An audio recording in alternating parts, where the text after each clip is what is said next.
दररोज वाढत जाणारे भाजीपाल्याचे भाव, शेतातून बऱ्याचदा भाजीपाला चोरीला देखील जातो. अशावरती एक उपाय म्हणून कोल्हापुरातील एक प्रगतशील शेतकरी आपल्या घराच्या छतावरच भाज्या पिकवून कमी खर्चात व कमी जागेत टेरेस गार्डनिंग शेती यामधून चांगला नफा मिळवत आहे. कोल्हापुरातील भुदरगड तालुक्यातील गारगोटी या गावात राहणारे चंद्रकांत चव्हाण यांनी ही शेती केली आहे. स्वतःच्या शेतात भात पीक पिकवून राज्यस्तरीय भात पीक स्पर्धा त्यांनी जिंकली होती.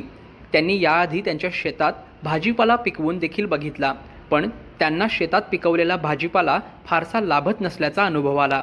त्यामुळे त्यांनी असा टेरेस गार्डनिंग शेतीचा उपाय निवडला. गेल्या 3 वर्षांपासून ते अशी टेरेस गार्डनिंग शेती करीत आहेत. मी शेती आवड असल्यामुळे शेती पण करतोय, पण शेतात केलेला भाजीपाला फारसा लाभत नाही. चोरीला जाणं, अन्य प्रकार घडणं, त्याच्यापेक्षा आपला घरच्या घरी टेरेस गार्डन म्हणून मी केले. आणि भात पिकात पण माझा राज्यपालांच्या हस्ते सत्कार झाला आहे. भात पीक स्पर्धेमध्ये नंबर आला आहे. यामध्ये टोमॅटो, वांगी, कारली, ओली मिरची, दोडका अशा 4-5 वेगवेगळ्या भाज्या दरवेळी मी लावतो, असे देखील चव्हाण यांनी स्पष्ट केले आहे.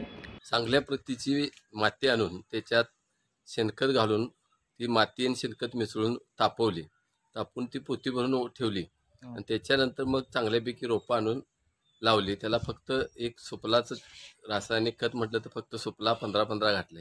याच्या व्यतिरिक्त दुसरं काही घातलेलं नाही. विदाऊट केमिकल, विदाऊट औषध फवारणी न करता घरातल्या घरात खाण्यासाठी हा प्रयत्न माझा आहे आणि तो मी यशस्वी चालू ठेवतोय. दरवर्षी असं करत असतो. वर्षभराची पूर्ती हे टप्प्याटप्प्यानं जशी त्यांचा भर संपल तसे लगेच दुसरी टप्पा मी लावतोय. त्याच्याबरोबर ते चालू असते. घरच्या घरी निरोगी आपल्याला भाजीपाला खायला मिळेल अशी संकल्पनेतनं हे मी केलेलं आहे. ज्यांच्या घरांवर जागा असेल त्यांनी देखील अशा पद्धतीने शेती केली तर घरच्या घरीच चांगली, ताजी आणि रसायनविरहित भाजी त्यांना खायला मिळू शकते. त्यामुळे इतरांनी देखील यासाठी नक्कीच प्रयत्न करावा, असे आवाहन देखील चंद्रकांत चव्हाण यांनी केले आहे.